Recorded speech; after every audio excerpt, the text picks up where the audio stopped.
ನಮಸ್ಕಾರ ವೀಕ್ಷಕರೇ, ನೀರಿಗೆ ಬರ.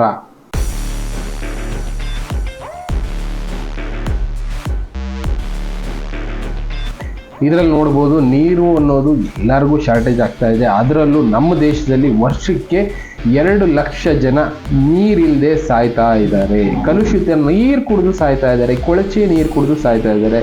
ಇನ್ನು ನಮ್ಮ ಭೂಮಿ ಮೇಲೆ 220 ಕೋಟಿ ಜನಕ್ಕೆ ನೀರು ಅನ್ನೋದು ಶಾರ್ಟೇಜ್ ಇದೆ. ಆಲ್ರೆಡಿ 820 ಕೋಟಿ ಜನಸಂಖ್ಯೆ ರೀಚ್ ಆಗಿದೆ. ಅದರಲ್ಲಿ 220 ಕೋಟಿ ಜನಕ್ಕೆ ನೀರು ಅನ್ನೋದು ಶಾರ್ಟೇಜ್ ಇದೆ. ಅದಕ್ಕೋಸ್ಕರನೇ ಈಗ ಜನ ಸಿಕ್ಕಿದ ನೀರನ್ನ ಕುಡಿತಾ ಇದ್ದಾರೆ, ಸಿಕ್ಕಿದ ನೀರನ್ನ ಬಳಸ್ಕೊಳ್ತಾ ಇದ್ದಾರೆ. ಇದರಿಂದ ಜನ ಸಾಯ್ತಾ ಇದ್ದಾರೆ. ಇದು ನಮ್ಮ ದೇಶದಲ್ಲಿ ಅಂತ ಅಲ್ಲ, ಬೇರೆ ಬೇರೆ ಕಡೆನೂ ಇಂಥದ್ದೆಲ್ಲ ನಡೀತಾ ಇದೆ. ಜನರಿಗೆ ನೀರು ಅನ್ನೋದು ಸಿಗ್ತಾ ಇಲ್ಲ. ಕೊಳವೆ ಬಾವಿನಲ್ಲಿ ನೀರು ಅನ್ನೋದು ಕಡಿಮೆ ಆಗಿದೆ. ಸಾವಿರಾರು ಅಡಿ ಕೊಳವೆ ಬಾವಿ ತೆಗೆದ್ರು ನೀರು ಅನ್ನೋದು ಸಿಗ್ತಾ ಇಲ್ಲ. ಇಂಥದ್ದೆಲ್ಲ ಆಗಿರೋದ್ರಿಂದ ಜನ ಯಾವ ನೀರನ್ನ ಆಸರೆ ಪಡಿಬೇಕು ಅನ್ನೋದು ಗೊತ್ತಿಲ್ಲ.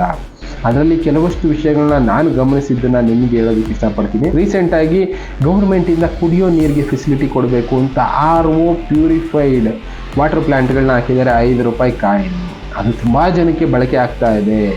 ನಮ್ಮ ದೇಶದಲ್ಲಿ RO ವಾಟ್ರಿಂದ ಸ್ನಾನ ಮಾಡೋರು ಕೂಡ ಇದ್ದಾರೆ.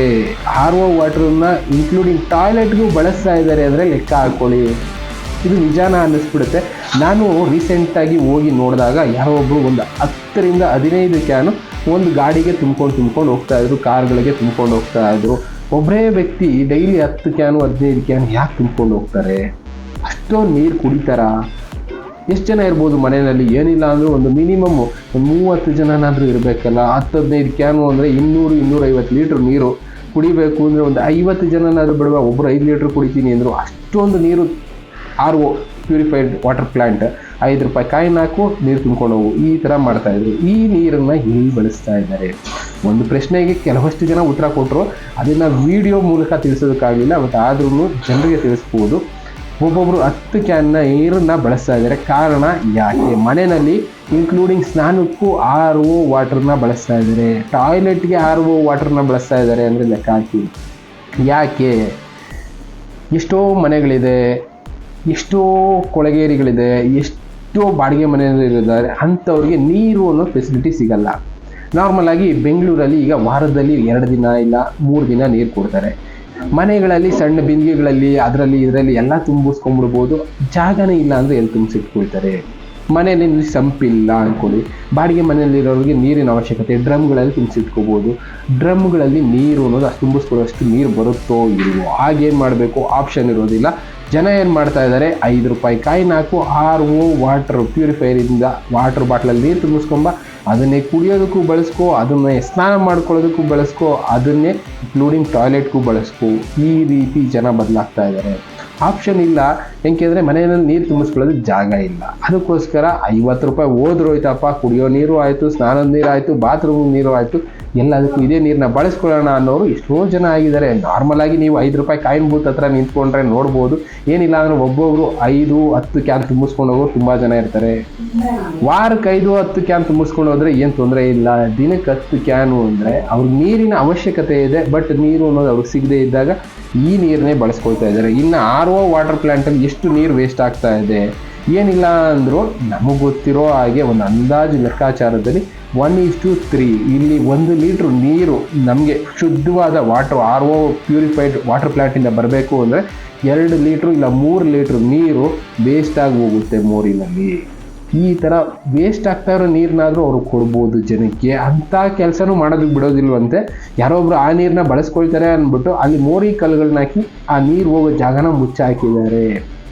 ಅದೇ ಹೇಳಿದ್ನಲ್ಲ, ಒಬ್ಬರು ಬಳಕೆ ಆಗ್ತಾ ಇದೆ ಅನ್ನೋದನ್ನು ಬಳಸ್ಕೊಳ್ಳಿ ಅನ್ನೋದಕ್ಕಿಂತ ಅದನ್ನು ತಡೆಯೋರು ತುಂಬ ಜನ ಆಗ್ತಾರೆ. ಇದರಿಂದ ಜನಕ್ಕೂ ತೊಂದರೆ. ಕುಡಿಯೋ ನೀರಿಂದ ಕೊನೆಗೆ ಸ್ನಾನ ಮಾಡೋ ಲೆವೆಲ್ಗೆ ನಮ್ಮ ಬೆಂಗಳೂರು ಬದಲಾಗಿದೆ ಅಂದರೆ ಅರ್ಥ ಮಾಡ್ಕೊಳ್ಳಿ ಯಾವ ಲೆವೆಲ್ಗೆ ಜನ ಆಪ್ಷನ್ ಇಲ್ಲದೆ ಇಂಥ ಪರಿಸ್ಥಿತಿಗೆ ಬರ್ತಾ ಇದ್ದಾರೆ. ಆದಷ್ಟು ನೀರಿನ ವ್ಯವಸ್ಥೆ ಎಲ್ಲ ಕಡೆ ಮಾಡಿಕೊಡ್ಬೇಕು. ಆದರೆ ನೀರನ್ನು ಯಾವ ಥರ ಸಪ್ಲೈ ಕೊಡಬೇಕು ಅನ್ನೋದ್ರ ಬಗ್ಗೆ ಯೋಚನೆ ಮಾಡಬೇಕು. ನೀರು ಸಿಗದೇ ಇದ್ದಾಗ ಕುಡಿಯೋ ನೀರೇ ಎಲ್ಲದಕ್ಕೂ ಬಳಕೆ ಆಗುತ್ತೆ. ಅದರಲ್ಲೂ ಕಲುಷಿತ ನೀರಿನ ಬಗ್ಗೆ ಮಾತಾಡ್ತಾ ಇದ್ದೀವಿ. ಕಲುಷಿತ ನೀರು ಕುಡಿದು 2 ಲಕ್ಷ ಜನ ವರ್ಷಕ್ಕೆ ಸಾಯ್ತಾ ಇದ್ದಾರೆ ನಮ್ಮ ದೇಶದಲ್ಲಿ ಅಂದರೆ ಲೆಕ್ಕ ಹಾಕೊಳ್ಳಿ. ಮಕ್ಕಳು ಮರಿ ಎಲ್ಲ ಕಿಲೋಮೀಟ್ರ್ ಗಟ್ಟಲೆಯಿಂದ ನೀರು ತರ್ತಾ ಇದ್ದಾರೆ. ನೀರು ಅನ್ನೋದಕ್ಕೆ ಅಷ್ಟೊಂದು ಶಾರ್ಟೇಜ್ ಅನ್ನೋದು ಆಗ್ತಾ ಇದೆ. ಅದ್ರ ಜೊತೆಗೆ ಸೈಂಟಿಸ್ಟ್ಗಳು ಹೇಳ್ತಾ ಇರೋ ಇನ್ನೊಂದು ಮಾತು ಏನು ಅಂದರೆ, ಇನ್ನು ಫ್ಯೂಚರ್ 10 ವರ್ಷ ಆಗ್ಬೋದು, 15 ವರ್ಷ ಆಗ್ಬೋದು, ಆ ಟೈಮ್ಗೆ ನಾವು ಕುಡಿತಾ ಇರೋವಂಥ ಅಂಡರ್ ಗ್ರೌಂಡ್ ವಾಟರ್ ಅಂದರೆ ಅಂತರ್ಜಲ ಅನ್ನೋದು ಕುಡಿಯೋದಕ್ಕೆ ಯೋಗ್ಯತೆ ಇರೋದಿಲ್ಲ, ಆ ಮಟ್ಟಕ್ಕೆ ಬದಲಾಗಿರುತ್ತೆ. ನಾವು ಕುಡಿತಾ ಇರೋವಂಥ ನೀರಿನ ಟೆಂಪ್ರೇಚರ್ 3ರಿಂದ 3.5 ಡಿಗ್ರಿ ಸೆಂಟಿಗ್ರೇಡ್ ಅಷ್ಟು ರೈಸ್ ಆಗ್ಬೋದು. ಇದರಿಂದ ಜನಕ್ಕೆ ಕುಡಿಯುವ ನೀರಿನ ತೊಂದರೆ ಆಗುತ್ತೆ. ಏನಾಗುತ್ತೆ 3-3.5 ಡಿಗ್ರಿ ರೈಸ್ ಆಗೋದ್ರಿಂದ? ಅಂಥದ್ದೇನು ಇಂಪ್ಯಾಕ್ಟ್ ಆಗೋದಿಲ್ವಲ್ಲ ಅಂತ ನಾವು ಅನ್ಕೊಂಡ್ಬಿಡ್ತೀವಿ. ಆದರೆ ಸೈಂಟಿಸ್ಟ್ಗಳು ಎಲ್ಲಾನು ಪರೀಕ್ಷೆ ಮಾಡಿ ಹೇಳ್ತಾ ಇರ್ತಾರೆ. ಸೈಂಟಿಸ್ಟ್ಗಳು, ಡಾಕ್ಟರ್ಗಳು ಹೇಳ್ತಾ ಇರೋದು ಈ 3 ಡಿಗ್ರಿ ರೈಸ್ ಆಗೋದ್ರಿಂದ ಅದರಲ್ಲಿ ಬದುಕ್ತಾ ಇರೋವಂಥ ಮೀನುಗಳು ಸಾಯ್ತವೆ. ಆಕ್ಸಿಜನ್ ಲೆವೆಲ್ ಅನ್ನೋದು ವಾಟ್ರಲ್ಲಿ ಏನಿರುತ್ತೋ ಅದು ಕಡಿಮೆ ಆಗ್ತಾ ಹೋಗುತ್ತೆ. ನಾರ್ಮಲ್ ಆಗಿ ಸಮುದ್ರದ ನೀರಿನಲ್ಲಿ ಆಕ್ಸಿಜನ್ ಲೆವೆಲ್ ಅನ್ನೋದು ಕಡಿಮೆ ಇರುತ್ತೆ. ಅದನ್ನ ಬಿಟ್ಟು ಬಿಸಿ ನೀರಿನಲ್ಲಿ ಈ ಆಕ್ಸಿಜನ್ ಲೆವೆಲ್ ಅನ್ನೋದು ಕಡಿಮೆ ಇರುತ್ತೆ. ಈಗ ಅಂಡರ್ ಗ್ರೌಂಡ್ ವಾಟರ್ ನೀರು, ಬೋರ್ ನೀರು ಯಾವುದೇ ತೆಗೆದ್ರು ತಣ್ಣಗಿರುತ್ತೆ. ಆ ನೀರು ಬಿಸಿ ಆಗ್ತಾ ಹೋದ್ರೆ ಅದನ್ನ ಬಳಸೋದಕ್ಕೆ ಯೋಗ್ಯ ಅಲ್ಲ. ಏನಕ್ಕೆ ಅಂದರೆ ಭೂಮಿ ಒಳಗಡೆ ಎಷ್ಟೊಂದು ಕೆಮಿಕಲ್ಸ್ ಎಲ್ಲ ಇದೆ. ಆ ಕೆಮಿಕಲ್ಸ್ಗಳು ಬಿಸಿಯಾದ ನೀರಿನ ಜೊತೆ ಕರಗುವಂಥ ಚಾನ್ಸಸ್ಸು ಇರುತ್ತೆ. ಯಾವ ಕೆಮಿಕಲ್ಸ್ ಯಾವ ಕರಗುತ್ತೆ, ಯಾವ ಭೂಮಿ ಆಳದಲ್ಲಿ ಯಾವ ಕೆಮಿಕಲ್ ಇದೆ ಅನ್ನೋದು ಯಾರಿಗೂ ಕೂಡ ಗೊತ್ತಿಲ್ಲದೆ ಇರೋ ವಿಷಯ. ಇದು ಮನುಷ್ಯನಿಗಷ್ಟೇ ಅಲ್ಲದೆ ಭೂಮಿ ಮೇಲಿರುವಂಥ ಎಷ್ಟೋ ಪ್ರಾಣಿಗಳಿಗೂ ಕೂಡ ಇಂಪ್ಯಾಕ್ಟ್ ಆಗುತ್ತೆ. ಈಗ ಕೇರಳ ಸರೌಂಡಿಂಗಲ್ಲಿ 1 ಡಿಗ್ರಿ 2 ಡಿಗ್ರಿ ಟೆಂಪ್ರೇಚರ್ ರೈಸ್ ಆಗಿದ್ದಕ್ಕೆ ಎಷ್ಟೋ ಫಿಶ್ಗಳು ಆ ಜಾಗದಿಂದ ಗುಳೆ ಹೋಗ್ತಾರೆ ಅಂದ್ರಲ್ಲ, ಆ ಥರ ಆ ಜಾಗದಿಂದ ಇನ್ನೊಂದು ನದಿಗೆ ಶಿಫ್ಟ್ ಆಗೋ ಲೆವೆಲ್ಗೆ ಫಿಶ್ಶೇ ಹೋಗ್ತಾ ಇರುವಾಗ ಇನ್ನು ಆ ನೀರನ್ನ ಮನುಷ್ಯರು ಕುಡಿಬಹುದಾ? ಈ ಥರ ತೊಂದರೆಗಳು ಭೂಮಿ ಮೇಲೆ ಎಷ್ಟೋ ಕಾಡ್ತಾ ಇದೆ. ನೀರಿನ ಬರ ಅನ್ನೋದು ಅದಕ್ಕೆ ಬರ್ತಾ ಇದೆ. ಇಷ್ಟು ದಿನ ಹೆಂಗೋ ಸಮುದ್ರ ನೀರು ಕುಡಿಯೋಕ್ಕಾಗಲ್ಲ ಬಿಡಿ, ಇನ್ನು ಭೂಮಿ ಮೇಲಿರುವಂಥ ನೀರಿನಲ್ಲಿ ಜಸ್ಟ್ 3% ಮಾತ್ರ ನಾವು ಕುಡಿಯೋದಕ್ಕೆ ಯೋಗ್ಯ ಆಗಿರುವಂಥದ್ದು.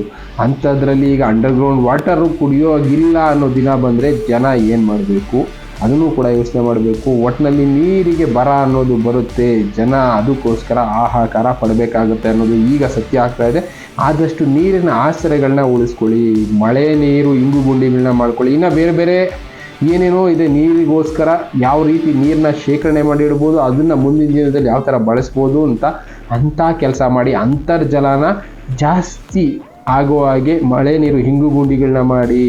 ಇನ್ನು ಅದ್ರ ಜೊತೆಗೆ ನಮ್ಮ ಸುತ್ತಮುತ್ತ ವಾತಾವರಣನ ತಂಪಾಗಿಟ್ಕೊಂಡು, ಬಿಸಿ ಜಾಸ್ತಿ ಆದಷ್ಟು ಕೂಡ ಈ ನೀರು ಹೀಟ್ ಆಗ್ತಾ ಹೋಗುತ್ತೆ. ಇದರಿಂದ ಕೂಡ ಭೂಮಿನಲ್ಲಿ ತುಂಬಾನೇ ವೇರಿಯೇಷನ್ ಆಗುತ್ತೆ. ಅದರಿಂದ ಜನ ಒದ್ದಾಡಬೇಕಾಗುತ್ತೆ. ಇದಕ್ಕೆಲ್ಲದಕ್ಕೂ ನಾವೇ ಕಾರಣ ಆಗ್ತೀವಿ. ಇದನ್ನೆಲ್ಲ ಅವಾಯ್ಡ್ ಮಾಡೋದಕ್ಕೆ ಏನು ಮಾಡಬೇಕು ಅಂತ ಪ್ರಯತ್ನ ಮಾಡೋಣ. ಪ್ರಕೃತಿ ಜೊತೆ ಹೋಗೋಣ. ಇನ್ನು ಇದೇ ರೀತಿ ಎಷ್ಟೋ ವಿಷಯಗಳ ಜೊತೆ ಮತ್ತೆ ಸಿಗ್ತೀನಿ. Thank you. Good bye.